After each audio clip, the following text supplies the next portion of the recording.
গল্পকথন by Kallol chapter 2তে আমাদের আজকের নিবেদন শীর্ষেন্দু মুখোপাধ্যায়ের লেখা প্রতীক্ষার ঘর। টিকটিকিরা জল খায় না বলে নতুন লোকটা খুব গভীর চিন্তায় ডুবে গেল। আমরা কজন দেশলাই কাঠি দিয়ে জুয়ো খেলছিলাম। তাসটা খুব পুরনো হয়ে গেছে, চলে না। ইস্কাপনের টেক্কা কি হরতনের গোলাম সবই ছেঁড়ার দাগ দেখে পেছন থেকেই চেনা যায়। টেক্কাটা ছিঁড়েছে পাশ থেকে মাঝখান অবধি, গোলামটার দুটো কোনা নেই। এরকম সব তাসই একটু খেয়াল করলেই চেনা যায় আজকাল। বাদু তাস বাঁটতে বাঁটতেই বলে, রন্টে, তোর ঘরে টেক্কা সাহেব গেছে, দেখ যদি বিবিট পাস। শেষ তাসটা পেছন থেকে দেখেই মন বিগড়ে গেল। চিঁড়ের দুরি। ব্লাইন্ড দিবি না? হারু জিজ্ঞেস করে। বিস্বাদ মুখে বললাম, প্যাক। তাস ফেলে নতুন লোকটার দিকে তাকিয়ে জিজ্ঞেস করি, টিকটিকিরা জল খায় না? লোকটা মুখ ফিরিয়ে আমার মুখটা একটু দেখল, বলল, জল খেতে কখনো দেখেছেন? না। তবে শুনেছি টিকটিকি পেচ্ছাপ করে, জল না খেলে। লোকটা শ্বাস ফেলে বলে, ওসব আনকথা কানকথা, দেয়াল জুড়ে মরুভূমি, জল পাবে কোথায়? একটু ভাবতে থাকি, নতুন লোকটার মাথায় এত কথাও আসে। ডালিম রাজার জোড়া পেয়ে দুটো কাঠি ব্লাইন্ড দিল। তা সবই চেনা, দেখেও যা, না দেখেও তাই। তবু ব্লাইন্ড আর সিন চালু আছে নিয়ম মাফিক। ব্লাইন্ড দিয়ে সে হারুকে বলল, কাল 13টা কাঠি জিতেছিলাম, তার মধ্যে 7টা জ্বলেনি, ঠুকতেই বারুদ খসে গেল। হারু উত্তর দিল না। সে আমাদের একটা বুদ্ধি শিখিয়েছিল। দেশলাই কিনে কাঠিগুলো লম্বালম্বি ব্লেড দিয়ে চিরে ফেলে সে। তাতে কাঠিটা দুভাগ হয়, বারুদও দুভাগ হয়ে যায়। ঠিক মতো ঠুকে জ্বালতে পারলে দুভাগই জ্বলে। একটা কাঠিতে দুটো কাঠি পেয়ে যাই আমরা। দেশলাই সম্পর্কে হারুকে আমরা এক্সপার্ট বলে মানি। হারু উত্তর দিল না। কিন্তু নতুন লোকটা বলল, চলবে কি করে? ওই 7টা কাঠিতে যে বারুদের বদলে মাটি লাগানো ছিল। আমিও কাল 3টে কাঠি জ্বালাতে পারিনি, কিন্তু আমার স্বভাব সবকিছু খুঁটিয়ে দেখা। বারুদ খুঁটে দেখলাম কাঠির মাথায় পোড়া দাগ। বারুদগুলো পিষে দেখি মাটি। ডালিম অবাক হয়ে বলে, বটে, কাজটা কার? হারুবাবুর ছাড়া আর কার? দেশলাই উনি ভালো চেনেন। হারু রুখে উঠল না, কেবল ঠান্ডা চোখে নতুন লোকটার দিকে চেয়ে বলল, কাঠিতে আমার নাম সই করা ছিল? না, ভেবেচিন্তে বের করলাম। ডালিম হাত বাড়িয়ে বলল, দেখি তোর কাঠিগুলো। হারু তার কাঠি সরিয়ে বলল, মাটি নয় রে, দেশলাইটা ড্যাম ছিল হয়তো। ডালিম তবু হাত বাড়িয়ে দুটো কাঠি ছিনিয়ে নিয়ে আঙুলে পিষে দেখল, মাটি। নতুন লোকটা ডেক চেয়ারে হেলান দিয়ে বসে চোখ বুঝল। ডেক চেয়ারের বেতের বুনুনি কবে ছিঁড়ে গেছে, সেই ছেঁড়া জায়গা দিয়ে লোকটার পশ্চাৎদেশ ঝুলে আছে। কিন্তু বসবার ভঙ্গি দেখে কোনোই অসুবিধা হচ্ছে বলে মনে হয় না। অভ্যাস হয়ে গেছে। চোখ বুঝেই বলল, যখন পয়সার খেলা চালু ছিল তখন হারুবাবু কি দিতেন? ঠিক প্রশ্ন নয়, যেন অনেকক্ষণ বাদে একটা ভাববার মতো বিষয় পাওয়া গেছে বলে লোকটা গম্ভীরভাবে ভাবতে লাগল চোখ বুজে। বাদু অবাক হয়ে বলল, মায়েরই হারু, এ যে কেষ্টনগরের কারিগরদের কাজ। সেবার মাসতুতো বোন চিনেবাদাম খেতে দিয়েছিল, ধরতেই পারিনি, কামড়ে দেখি মাটি। তুই শালা তো মাটির দেশলাইয়ের কারবার খুললে লাখপতি হয়ে যাবি। এইসব কথায় আমার কান নেই। ভারী তো দেশলাইয়ের কাঠি। টিকটিকি জল খায় না, এই ব্যাপারটা আমার মাথায় ঘুরপাক খাচ্ছিল। নতুন লোকটার দিকে চেয়ে বললাম, টিকটিকি জল খায় না এই কথাটা ঠিকই, আমিও ভেবে দেখলাম। লোকটা শ্বাস ফেলে বলল, যখন আপনাদের পয়সার খেলা চালু ছিল তখন হারুবাবু কি দিতেন বলুন তো? একটু ভাবতে হলো। বললাম, কি জানি, সেই কবে আমরা পয়সা দিয়ে খেলতাম তা কি আর মনে আছে? এখন পয়সা পেলেই সিগারেট কিনে ফেলি, খেলি না। লোকটা বুঝদারের মতো মাথা নাড়ে। কাঠের সুইং ডোরটা নষ্ট হয়ে গেছে, এখন আর আপনা থেকে বন্ধ হয় না, হাঁ হয়ে থাকে। ইঁদুরের ডাকের মতো শব্দ করে সেটা ঠেলে মতে ঘরে এলো। হাতে ঝাড়ু আর ফিনাইলের টিন, তার পরনে নীল হাফ শার্ট আর নীল হাফ প্যান্ট। বলল, আজ 9টা ট্রেনে প্যাসেঞ্জার আসছে, ঘর খালি রাখবেন। ট্রেনের এখনো দেরি আছে। আমরা কেউ নড়লাম না। বাথরুমে মতের ঝাঁটার শব্দ হতে লাগলো আর ফিনাইলের ঝাঁঝালো গন্ধ পাওয়া গেল। গন্ধটা আমার বেশ লাগে। আগে জামা কাপড় যখন বাক্স থেকে বের করে পরতাম তখন ন্যাপথালিনের গন্ধ ভুরভুর করত। সেই গন্ধটা এরকমই। আজকাল আর বাক্সে রাখার মতো জামা কাপড় নেই, সেই গন্ধটা আর পাই না। জামা প্যান্ট ময়লা হলে এক একদিন রাতে ফিরে বাংলা সাবান দিয়ে কেচে দিই। সকালের মধ্যে শুকোয় না, একটু ভেজা ভেজা থাকে, তাই পরে বেরিয়ে পড়ি। গায়ে গায়ে শুকিয়ে যায় ঠিক। মতে বাথরুমে তালা দিয়ে আবার বেরিয়ে যাওয়ার সময় বলে গেল, প্যাসেঞ্জার আসছে, মনে থাকে জানো। প্যাসেঞ্জার অবশ্য খুব কমই আসে। উত্তরে একটা নতুন জংশন হওয়ার পর পাহাড় লাইনের যাত্রীরা ওই জংশন থেকেই হিল স্টেশনে চলে যায়। এদিকে কেউ বড় একটা উজিয়ে আসে না। সেইটা লক্ষ্য করেই আমরা কিছুদিন হলো স্টেশনের প্রথম শ্রেণীর ওয়েটিং রুমটা দখল করে আছি। স্টেশন মাস্টারও কিছু বলেন না। তার মেয়েদের আমরা কখনো হুড়ো দিইনি। তিনি মেয়ের বিয়ে দিতে কলকাতায় গেলে আমরা তার কোয়ার্টার্সের পেঁপে, কাঁঠাল, নারকেল গাছ পাহারা দিয়েছি। তিনি বলে গিয়েছিলেন, বাবা তোমরা দেখো। আমরা দেখেছিলাম। তিনি ফিরে এসে বোঁটা শুদ্ধ ফল দেখে ভারী খুশি। অবশ্য তার ফিরে আসার দিন রাতেই আমরা সব পেড়ে নিই আর মঙ্গলবারের হাটে বেচে দিয়ে সিনেমা দেখি। তবু তিনি আমাদের ওয়েটিং রুমের ব্যাপারে কিচ্ছু বলেন না। ঘরের বাইরে থাকলে আমাদের মাথায় অনেক বদখেয়াল আসে যে। বাদু একটা সিগারেট আর্ধেক খেয়ে ডালিমকে দিল। 4 টানের পর হারু পাবে। হারু চেয়ে আছে, আবার তাস বাঁটছে বাদু। খুব আস্তে আস্তে ধোঁয়া ছাড়ছে। আমার ভাগে একটা 3 আর নলা পড়েছে। দেখে চোখ ঘুরিয়ে নিলাম। শেষ তাসটা পড়ার পর এক পলক চেয়ে দেখলাম ডায়মন্ডসের গোলাম। তাসটা বড় তাসে রেখে দিয়ে বললাম, ঠিকঠিকই তাহলে পেচ্ছাপ করে কি করে? হ্যাঁ? লোকটা চোখ বুঝেই বলল, ট্রেনটা কি রাইট টাইমে আসছে? তাই কখনো আসে? একটু খবর নিন তো। সকালবেলাটায় জ্বালালে। এই গরমে আর কোথায় যাব? ওভারব্রিজ আছে। আমি বললাম, ধুর, ওখানে বড্ড ভিগিরির ভিড়। লাইন ক্লিয়ারের ঘণ্টার শব্দ শুনে আমরা তাস গুটিয়ে বড় গোল টেবিল থেকে নেমে পড়লাম। নতুন লোকটাও উঠল। ওভারব্রিজের সিঁড়ির তলায় ভিখিরিরা কাঠের উনুনে খাসির নাড়ি ভুড়ি সেদ্ধ করছে। ধোঁয়ায় চোখ জ্বালা করে। ব্রিজের ওপরের দিকের কয়েকটা সিঁড়ি নেই, সেই গর্তগুলো আমরা সাবধানে পার হলাম। ছাউনি দেওয়া ব্রিজের ওপরের টিন তেতে আছে। ধুলোর ঝাপটা মারছে গরম বাতাস। পশ্চিমা কুলি আর বুড়ো ভিখিরিরা গামছা পেতে টান টান হয়ে শুয়ে। আমরা ফুঁ দিয়ে ধুলো উড়িয়ে এক জায়গায় বসলাম। হারু বলল, ডালিম তুই স্নান করিস না? গা থেকে চামচে গন্ধ আসছে।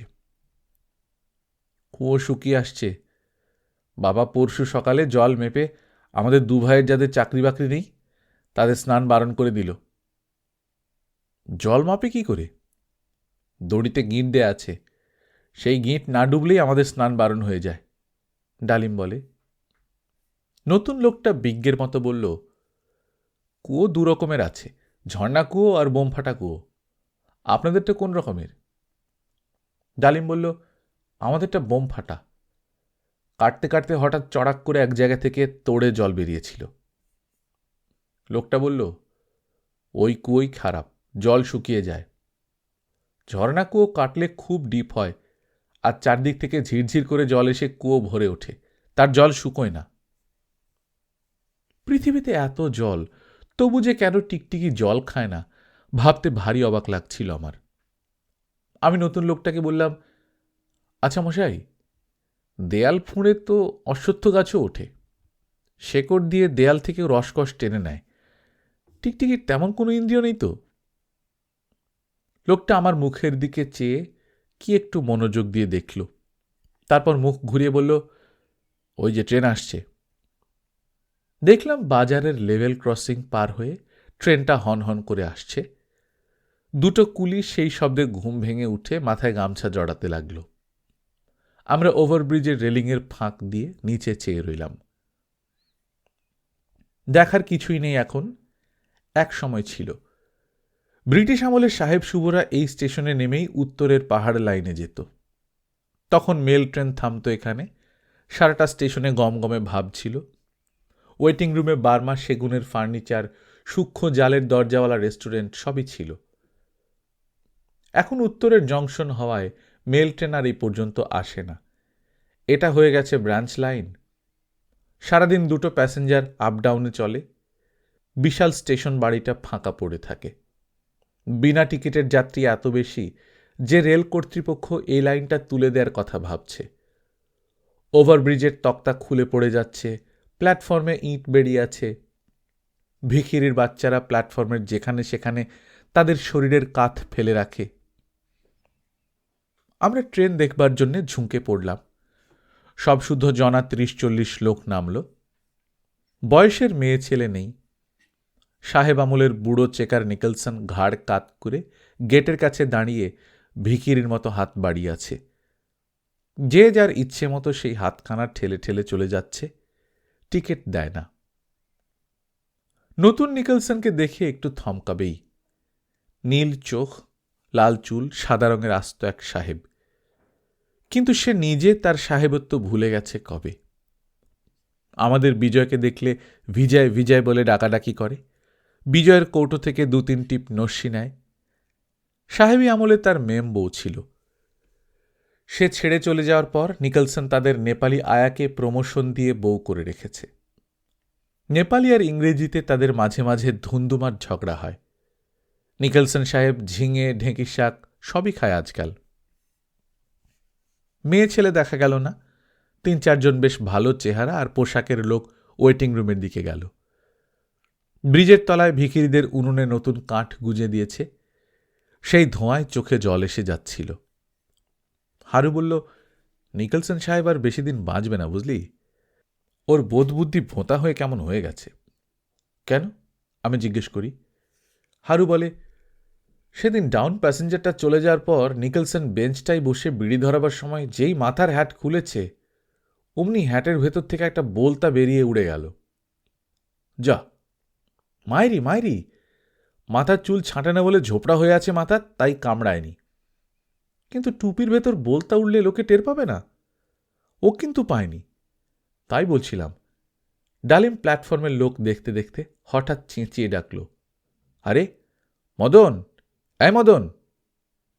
আমরা সবাই ওভারব্রিজের রেলিং ধরে ঝুঁকে পড়লাম। নিকলসনের হাতটা ঠেলে মদন বেরিয়ে এলো। বগলে একটা কাগজের প্যাকেট। মুখ তুলে আমাদের দেখে একটু ভ্রু কুঁচকে বলল, তোরা খালাস পেলি? বলে আমি চেঁচিয়ে উঠেছিলাম। বাদু আমাকে খোঁচা দিয়ে বলে, হাই শালা, খালাসের কথা চেঁচিয়ে বলতে আছে? তুই একটা অশ্লীল কথা দিয়ে বাক্য শেষ করে বাদু।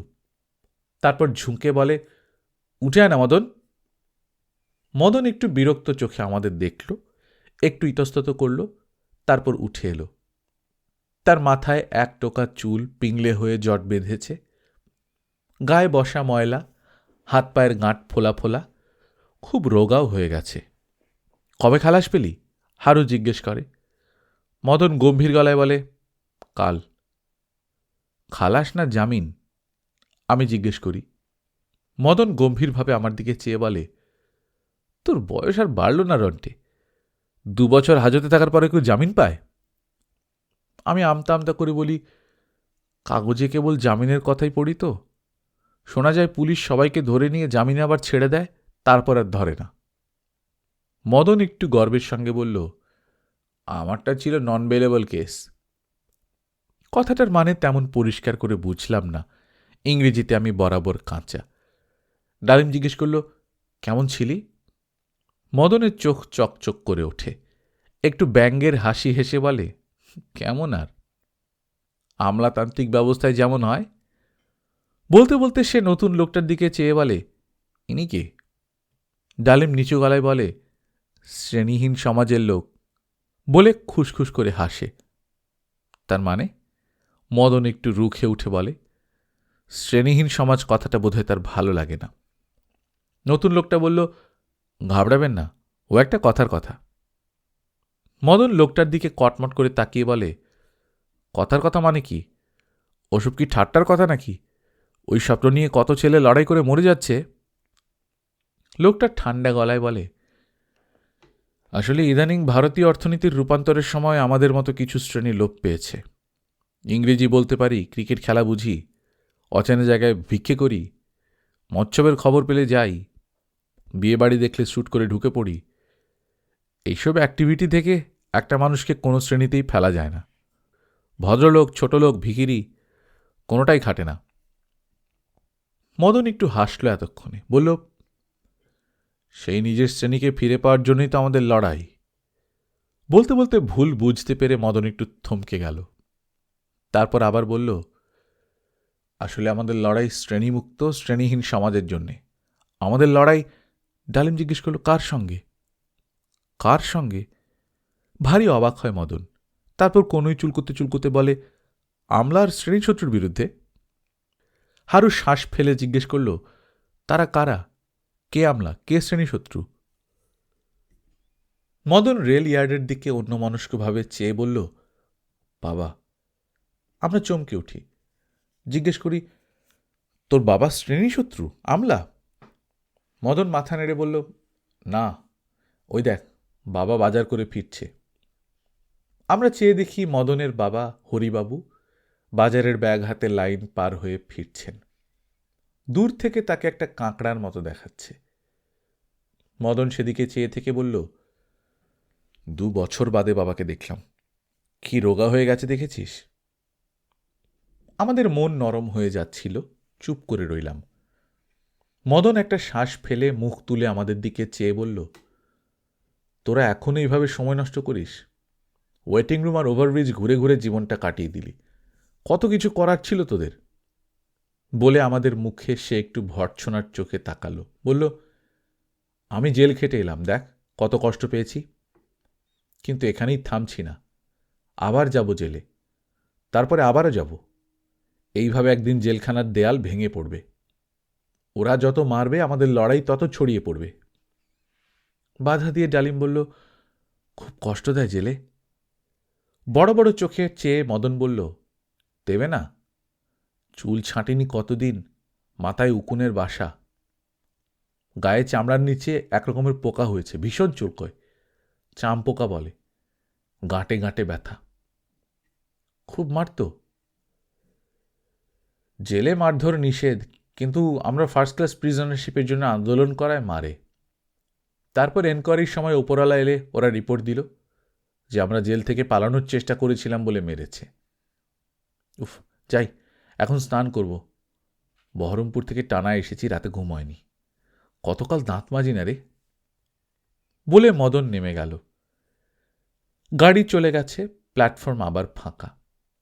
আমি ভাবছিলাম, যদি মদনদের কুয়োটাও মোম ফাটা কুয়ো হয়ে থাকে, আর ওর বাবা যদি জল মেপে থাকে, তবে মদনের আজ স্নান হবে কিনা। আমি খুব গভীরভাবে ব্যাপারটা ভাবতে থাকি। সব সময় আমার মাথায় অদ্ভুত সমস্যার চিন্তা আসে। হারু অনির্দিষ্টভাবে জিজ্ঞেস করল, সিগারেট আছে? কেউ উত্তর দিল না। জানা কথা, নেই। গাড়ি চলে যাওয়ার পর নিকলসন প্ল্যাটফর্মের বেঞ্চিতে বসে টুপি খুলে ঘাড় গলার ঘাম মোছে, তারপর একটু ঝিমোয়। আজও ঝিমোচ্ছে। হারু উঠে বলল, যাই, নিকলসনের কাছে একটা বিড়ি পাই কিনা দেখি। আস্ত এবং খাঁটি একটা সাহেব কাছে পিঠে থাকলে অনেক সুবিধে, বিশেষ করে ইংরেজির ব্যাপারে। হারু এখনো এমপ্লয়মেন্ট এক্সচেঞ্জের কার্ড রিনিউ করে, 2-একটা ইন্টারভিউ পায়, সেই জন্যই ইংরেজিটা ঝালিয়ে রাখে। নিকলসনের সঙ্গে সে সবসময় ইংরেজিই বলে, অবশ্য এমনিতে দরকার হয় না। সাহেব ভাঙা বাংলা, হিন্দি, নেপালি দিব্যি বলে। হারু দূর থেকেই বলল, গড বিড়ি, হ্যাঁ নিকলসন? নিকলসন চোখ খুলে ফোকলা হাসি হাসল। তারপর বলল, নাও, গড খৈনি আনছো না, ট্রাই। হারু একটু অবাক হয়ে বলে, খৈনি কবে থেকে সাহেব? বলে আবার ইংরেজি করে বলে, খৈনি ফ্রম হোয়েন নিকলসন? আহ বলে নিকলসন একটা শ্বাস ফেলে পকেট থেকে লম্বা দুমুখ কৌটো বার করে। তার এক মুখে চুন, অন্য মুখে তামাক পাতা। পাতা ছিঁড়তে ছিঁড়তে বলে, recently try, very chip, I got a hunch for it since long. Didn't try. But it's nice. Haru খৈনির জন্য হাত বাড়ায়। ডালিম আর বাদু উত্তর দিকে মুখ করে সবচেয়ে দূরে কে থুথু ফেলতে পারে তার কম্পিটিশন দিচ্ছে। বাজি 20টা কাঠি। নতুন লোকটা চোখ বুজে রেলিংয়ে হেলান দিয়ে বসে। আমি হারুর খৈনি খাওয়া দেখতে দেখতে চেঁচিয়ে বললাম, আমার জন্য একটু আনিস হারু। সে কথার শব্দে নতুন লোকটা চোখ খুললে বলল, একটা কথা শুনেছেন? কি? উত্তরের মতো দক্ষিণেও একটা জংশন হবে। জানি। লোকটা শ্বাস ফেলে বলল, দক্ষিণের জংশন উত্তরের চেয়ে 5 গুণ বড় হবে। তখন উত্তরের জংশনটা আমাদের এই স্টেশনের মতোই ফাঁকা পড়ে থাকবে। জানি। ছাই জানেন, লোকটা ধমকায়। তারপর আবার আপন মনে বলল, দক্ষিণের জংশনটা হবে পৃথিবীর 14th বৃহত্তম জংশন, ভারতের বৃহত্তম। কিন্তু রেলমন্ত্রী বলেছেন যে ভারত ওখানেই থেমে থাকবে না। এরপর পূব দিকে যে জংশনটা হবে সেটা হবে বিশ্বের 2য় বৃহত্তম। তারপর আবার তারা প্ল্যান পাল্টাবেন, তখন পশ্চিমে হবে বিশ্বের বৃহত্তম জংশন। এভাবেই ভারত তার পুরনো প্রকল্প ছেড়ে বৃহত্তর নতুন প্রকল্প এবং ক্রমে বৃহত্তম প্রকল্পগুলোর দিকে এগিয়ে যাচ্ছে। আমি বললাম, যা। লোকটা চোখ ছোট করে আমার দিকে চেয়ে বলল, যা বলবেন না, আপনি অনেক কিছুই জানেন না। যেমন আজ সকাল পর্যন্ত জানতেন না যে টিকটিকি জল খায়। খুব লজ্জিত হয়ে পড়ি। বাস্তবিকই আমার জ্ঞান কত সীমাবদ্ধ। লোকটা বলল, ক্রমশ বিশ্বের বৃহত্তম প্রকল্প রচনায় ভারত রেকর্ড সৃষ্টি করতে যাচ্ছে, বুঝলেন? আমি মাথা নাড়ি। লোকটা বলে, যখন একের পর এক জংশন শেষ হবে তখন আলটিমেটলি দেখবেন পশ্চিমের বৃহত্তম জংশন ছাড়া অন্য 3টি জংশনই মাইনর স্টেশন হয়ে গেছে, এবং সেই সব স্টেশনের ওয়েটিং রুমগুলো আমরা ক্রমে দখল করে নেব। ওয়েটিং রুম দখলের লড়াইয়ে আমরা জিতবই। অবশ্য ততদিনে আমাদের মতো শ্রেণীহীন সমাজের লোক অনেক বেড়ে যাবে। আরও বেশি বেশি ওয়েটিং রুম দরকার হবে তখন। সেই ওয়েটিং রুমগুলো হবে শ্রেণীহীন সমাজের মুক্তাঞ্চল। থুতু ফেলায় ডালিমের কাছে হেরে গিয়ে বাদু 10টা কাঠি দিয়ে দিল, আর 10টা বাকি রাখল, কাল দিয়ে দেবে। মুখ ঘুরিয়ে নতুন লোকটাকে বলল, আপনি আমার জানেন। লোকটা বলে, পরিষ্কার করে বলুন। বাদু সব জানতার মতো বলে, দক্ষিণে জংশন হবে ঠিকই, তবে উত্তরেরটার সঙ্গে দক্ষিণেরটার যোগাযোগ হবে আমাদের এই স্টেশনের ভেতর দিয়ে। তখন এই স্টেশন দিয়েও মেল ট্রেন যাবে। 3টে স্টেশনই তখন ইম্পর্ট্যান্ট হয়ে উঠবে। নিকলসন সাহেবের টুপির ভেতরের বোলতাটার মতোই আমার মাথার মধ্যে একটা সমস্যার চিন্তা বোঁ করে ডেকে চক্কর দিতে থাকে। আমি ভীষণ উদ্বিগ্ন হয়ে বলি, তাহলে ওয়েটিং রুমটার কি হবে? বাদু আত্মবিশ্বাসের সঙ্গে বলে, আবার সেগুন বা মেহগনির চেয়ার টেবিল আসবে, সুইং ডোরটা সারানো হবে, মতের জায়গায় নতুন কেয়ারটেকার আসবে। তখন দেখবি সুন্দর সুন্দর মানুষ আর মেয়ে মানুষ গাড়ি থেকে নেমে আমাদের ওয়েটিং রুমে দুদণ্ড জিরিয়ে যাবে। লোকটা একটু হাসল, বলল, বাদুবাবু, তার চেয়ে বলুন না পৃথিবীটা আবার পিছিয়ে যাবে, ইংরেজরা ফিরে আসবে, নিকলসন মেম সাহেব নিয়ে ঘর করবে। বাদু লোকটার দিকে তাকিয়ে থাকে, খুব রাগের চোখ। লোকটা ঠান্ডা গলায় বলল, আপনি যা বলছেন তা হলো পশ্চাৎ অপসরণের কথা, আর আমি যা বলছি তা প্রগতির কথা। আমার কথাই ঠিক হবে, কারণ ভারত এখন প্রগতির মেল ট্রেনে উঠে পড়েছে। নাম্বার উপায় নেই, চেন টানলে 250 টাকা জরিমানা, তাকে যেতেই হবে। অতএব আগামী 5-6 বছরের মধ্যে আমরা আরও 3-3টে ওয়েটিং রুম পেয়ে যাচ্ছি। আমি মনে মনে নতুন লোকটাকেই সমর্থন করতে থাকি। আমার মনে হয় লোকটাই ঠিক বলছে। মনে মনে আমি তাকে ভীষণ সমর্থন করি, মনে মনেই পিঠ চাপড়ে দেই। বাদুর ভয়ে মুখে কিছু বলি না।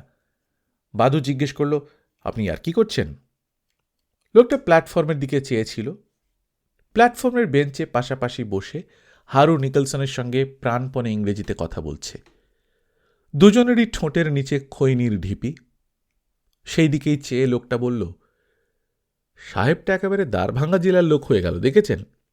আজকাল খুব চ্যাবনপ্রাশ খায়। কার কাছে শুনেছে চ্যাবনপ্রাশে যৌবনোচিত শক্তি বাড়ে? বাদু বলল, ওর মেমবউকে নাকি রেল কোম্পানি এখনও ওর মাইনে থেকে কেটে মাসোহারা পাঠায়। ডালিম অবাক হয়ে বলে, সে তো বিলেতে। বিলেতে কি ইন্ডিয়ান টাকা পাঠানো যায়? আইনও তো পারে না। বিলেত না আমার ইয়ে, বলে বাদু। ওর বউ কানপুরে এক সাহেব মুচিকে বিয়ে করে সেখানেই আছে। বিয়ে করলে মাসোহারা পায় না। আমি অবাক হয়ে বলি, তাহলে সাহেব খৈনি খায় কেন? বাদু আমাকে পাগল দেখার মতো দেখে বলে, খৈনির সঙ্গে ওর মেমবউয়ের কি সম্পর্ক? আমার এইটাই হচ্ছে মুশকিল। মনের মধ্যে এমন সব চিন্তা আসে, এমনই জটিল সেসব চিন্তা যে হঠাৎ সেই চিন্তার কথা বলে ফেললে লোকে ঠিক বুঝতে পারে না, পাগল কিংবা বোকা ভাবে। আসলে আমি ভাবছিলাম, বউকে মাসোহারা পাঠাতে না হলে নিকলসনের বেশ কিছু টাকা নিশ্চয়ই বেঁচে যায়, এবং সেক্ষেত্রে খৈনি না খেলে ওর চলে, অন্তত বিড়িটা তো ম্যানেজ হয়ই। একমাত্র নতুন লোকটাই আমার কথা বুঝতে পারল বলে মনে হলো। সে আমার দিকে চেয়ে বলল, ঠিকই বলেছেন রন্টেবাবু। ব্রিটিশ আমলে যখন ও কম মাইনে পেত তখন ওর মেমবউ পুষত, গোল্ডফ্লেক্স সিগারেটও খেত। গত 25 বছর ধরে একটানা চেকারের চাকরি। মাইনে নিশ্চয়ই ওর আন্দাজ ভালোই, এবং ব্রিটিশ আমলের চেয়ে বেশি পায়। তবু ক্রমে ব্র্যান্ড পাল্টে বিড়ি হয়ে খৈনিতে পৌঁছে গেছে। কিন্তু খৈনির পরে কি? What next? সেইটাই সমস্যা, বলে লোকটা গভীর চিন্তা করতে থাকে। আমি লোকটাকে ভাবতে দিয়ে আবার টিকটিকিদের কথা ভাবি। জল খায় না? টিকটিকি সত্যি জল খায় না? ডালিম হাই তুলে বলে, ছেঁদো কথায় কি হবে? মোটে 10:30 বাজে, লম্বা দুপুর পড়ে আছে। রন্টে, ওয়েটিং রুমটার কি হবে? একবার মতের কাছে খোঁজ নিয়ে আয় না। ওয়েটিং রুমের কথায় নতুন লোকটা ধ্যান ভেঙে তাকায়। তারপর আমাকে চূড়ান্ত সম্মান দিয়ে আমাকেই বলে, রন্টেবাবু, একটা জিনিস লক্ষ্য করেছেন? লোকটার জ্ঞানের কাছে আমি ক্রমেই বিকিয়ে যাচ্ছি। সঙ্গে সঙ্গে উৎসুক হয়ে বলি, কি? ওয়েটিং রুমটা আমরা পেয়েছি বটে, কিন্তু বাথরুমটা পাইনি। ওটা এখনও মতে তালা দিয়ে রাখে। আমি সত্যটা উপলব্ধি করতে থাকি। মাঝখানে বাদু বলে, মতে খুলে দেয় না যে, কি করব? লোকটার চোখ ছোট করে বলে, তাহলে বলতেই হয় আপনাদের জয় সম্পূর্ণ হয়নি। বাথরুমটা তালা দিয়ে রাখা কিন্তু চূড়ান্ত অপমান। বলতে কি, এই ব্যাপারটা আমাদের, বিশেষত আমার মাথায় কোনোদিনই আসেনি। ওয়েটিং রুমে বসবার অধিকার পেয়ে আমরা আনন্দে এতই আত্মহারা হয়ে যাই যে বাথরুমটার তালার কথা মনেই হয়নি। আমরা যা পেয়েছি সেটার বিস্ময়ের ঘড়ি এখনো কাটেনি। কিন্তু লোকটার কথায় আমার বুকের মধ্যে একটা বিদ্যুৎ ছুঁয়ে গেল। বস্তুত একটু আগে জেল ফেরত মদনের কাছে সংগ্রাম এবং লড়াইয়ের কথা শুনে আমার ভেতরটা তেতেই ছিল। আমি ঝাঁকি দিয়ে উঠে দাঁড়ালাম, বললাম, মতের এটা ভারী অন্যায়। নতুন লোকটা হাসল, ঠান্ডা গলায় নিকলসনের মতো ইংরেজিতে বলল, দ্যাটস দ্য স্পিরিট। আমি সিঁড়ি ভেঙে উত্তেজিতভাবে নেমে যাচ্ছিলাম। ডালিম ডেকে বলল, রন্টে, বেশি মেজাজ দেখাসনি মতের সঙ্গে, বের করে দেবে। আজকাল দুপুরে কাঁঠাল পাকানো গরম পড়ে। শহরের আর কোথাও এমন মাগনা বসতে দেবে না, এসব মনে রাখিস। মতে ওয়েটিং রুমের দরজার সামনেই বসংবদ দাঁড়িয়ে আমাকে দেখে চোখের ইশারায় ধমকালো দূর থেকে, অর্থাৎ ভেতরে এখনো মেহমান আছে। তারপর কাছে এসে নিচু গলায় বলল, এখন চলে যান। আমি ভয়ে ভয়ে বললাম, কারা এসেছে? চা বাগানের বড় বড় সাহেব সব। বাগান থেকে গাড়ি এসে নিয়ে যাবে, তাই ইন্তেজা করছে। চলে গেলে আমি আপনাদের ডেকে দেব। আমার ভেতরের সংগ্রামী মনোভাব তখন অর্ধেক হয়ে এসেছে। কাছে পিঠে যদি এমন লোক থাকে, সে খুব বড় অফিসার বা খুব শিক্ষিত বা খুব বড় লোক, তাহলে আমার ভেতরটা কেমন যেন ভয় ভয় ভাবে ভরে ওঠে। তবু আমি সাহস করে বললাম, মতে, তুমি আমাদের বাথরুমটা খুলে দাও না কেন? বাথরুম? বলে মতে কিছুক্ষণ অবাক হয়ে দেখে আমাকে, তারপর বলে, বাথরুম দিয়ে কি হবে? আমি রাগ করে বলি, বাথরুম দিয়ে কি হয় তুমি জানো না? মতে বুঝদারের মতো মাথা নেড়ে বলে, পেশাব করবেন তো? সে তো অনেক জায়গা আছে, স্টেশন ভর তো পেশাবেরই জায়গা, কত লোক করে যায়। বেগ পেলে লাইনের ধারে এসে ছেড়ে দেবেন, প্ল্যাটফর্ম থেকে নামতেও হবে না। মালগুদামের পেছনে টাট্টিভি করতে পারেন, ওদিকের পুকুরে জলবি আছে। আমি পয়েন্ট খুঁজে পাই না, তার কথায় প্রায় সাই দিয়ে ফেলি আর কি। তবু কাইমাই করে একটা পয়েন্ট খুঁজে পেয়ে বললাম, পুকুরের জল তো নোংরা। মতে উদার গলায় বলে, নোংরা আবার কি? কয়েকটা ভোঁস বসে থাকে বলে একটু খোলা, জল খরচে ওর চেয়ে ভালো জল দিয়ে কি হবে? হতাশ হয়ে আমি ফিরে আসি। কি হলো? ডালিম জিজ্ঞেস করে। বাথরুম খুলে দেবে না। ঘরটা? বাগানের সাহেবরা আছে, তারা গেলে ডেকে দেবে। সবাই অপেক্ষা করতে থাকি। 11টা বাজতে চলল। বাতাস তেতে উঠছে, ধুলো উঠছে। সিঁড়ির নিচে ভিখিরিরা নাড়িভুড়ি সেদ্ধ করে নামিয়ে এক গাদা তরকারির খোসা সেদ্ধ চাপিয়েছে। প্ল্যাটফর্মের বেঞ্চে ঘুমিয়ে পড়েছে নিকলসন সাহেব। হাঁ মুখ থেকে একটা বড় নীল মাছি বেরিয়ে এলো। হারু অনেকটা তামাক পাতা নিয়ে এসেছে আর চুন। সকলের পকেটেই একটা দুটো লোকোনো সিগারেট আছে, কেউ তা বের করে না। যে বের করবে সে পাবে প্রথম 5 টান, বাকি সবাই 3 টান করে। তাই সবাই চেপে যায়। আমি হাত বাড়িয়ে খৈনি নেই, ঠোঁট টিপে থুতু ফেলতে থাকি। নতুন লোকটা চোখ বুজে আছে, নতুন কিছু ভাবছে নিশ্চয়ই। লোকটা জানে অনেক। ডালিম বলল, বাথরুমটা পেলে 2 দিন বাদে স্নানটা হতো। লোকটা আবার চোখ খোলে। আমি উৎসুকভাবে তাকাই। লোকটা বলে, রন্টেবাবু কোনো কাজের নয়, বাথরুমটা আমরা পাবই, পেতেই হবে।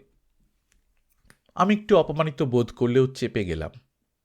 আগামী কয়েক বছরের মধ্যে যদি আরও 3টে ওয়েটিং রুম আমাদের দখলে আসে, তবে কি তখনও বাথরুম তালা দেওয়া থাকবে? এই সমস্যাটা আমাকে ভাবিয়ে তোলে। খানিকক্ষণ বাদে মতে এসে নিচ থেকে ডাকল, যান সব, ঘর খালাস হয়েছে, বকশিস যেন মনে থাকে।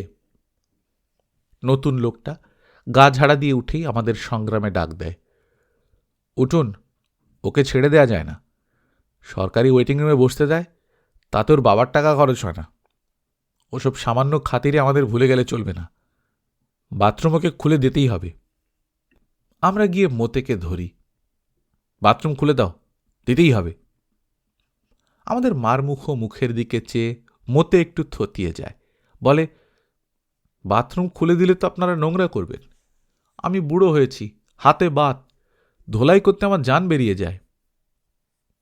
আমরা অনেক পয়েন্ট পেয়ে যাই।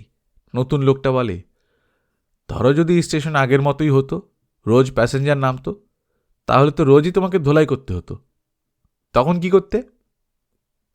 মতে গম্ভীর এবং করুণ মুখে বলে, সেদিন তো এক্ষুন নাই, এখন একটু সুখে আছি, আপনারা দেবেন না? লোকটা সরকারি কর্মচারীদের গাফিলতির কথা তুলে নেহেরুর একটা কোটেশন দেয় এবং ভবিষ্যতে স্টেশনগুলোর ওয়েটিং রুম দখলে শ্রেণীহীন সমাজের সংগ্রামী ভূমিকার ভয়ও দেখায়। মতে ক্রমশ পয়েন্ট লুজ করতে থাকে। শেষ দিকে কেবল নিজের বুড়ো বয়সের অক্ষমতার উল্লেখ ছাড়া আর কোনো জোরালো পয়েন্ট দিতে পারে না। তখন মুখ্য মস্ত্রটি ছাড়ে লোকটা, বলে, তোমার বয়স কম করেও 70। মতে ভয় পেয়ে গিয়ে বলে, না না, ওই নিকলসন সাহেবের উমর কেবল 75। ওই চোট্টা সাহেবটা ছাড়া আমরা আর কেউ এই স্টেশনের কোনো গভর্নমেন্টের লোক উমর ছিপাইনি। নতুন লোকটা কিন্তু চূড়ান্ত জয়ের মুখোমুখি এসে গেছে, আমরা বুঝতে পারি, এবং চারদিক থেকে হৈ হৈ করে উঠি। মতে ঘাবড়ে যায়। তারপর 70 বছর বয়সের পক্ষে অত্যন্ত সাদা এবং সুন্দর দাঁত দেখিয়ে সে হেসে ফেলে, বলে, ঠিক আছে, মাঝে মধ্যে বিড়িটা সিগারেটটা দেবেন, চা পানির পয়সা দেবেন, আমি বাথরুম খুলে দিচ্ছি। 2 দিন বাদে স্নান করে ডালিম খুব খুশি। হারুকে গা শুকিয়ে বলে, দেখ তো আর সেই চামচে গন্ধটা পাওয়া যাচ্ছে কিনা। না, হারু শুঁকে বলে। সবাই স্নান করলাম। ওপর থেকে ঝাঁঝরি দিয়ে কি মিঠে ঠান্ডা ঝিরঝিরে জল যে পড়ল, আহা, ঘুম পেয়ে গেল। স্নানের পর বেশ ভালোই দেখাতে লাগলো আমাদের, তার সঙ্গে একটা লড়াই জেতার আনন্দ। নতুন লোকটা আবার ডেক চেয়ারে বসেছে, পশ্চাৎদেশ ঝুলে আছে ফুটো দিয়ে। টেবিলে আমরা 4 জন, তাসগুলো আবার মাটা হচ্ছে। পেছন থেকেই তাসগুলো চেনা যায়, কিন্তু সামনে আরো অনেক দুপুর পড়ে আছে, আরো অনেক দিন। আমাদের কিছু করার নেই। বাজে তাস পেয়ে আমি তাস ফেলে দিলাম। টিকটিকি কেন জল খায় না তা আবার গভীরভাবে ভাবতে লাগলাম। আশ্চর্য এই যে প্রতিদিনই এইরকম নতুন কিছু না কিছু ভাববার জিনিস ঠিক পাওয়া যায়।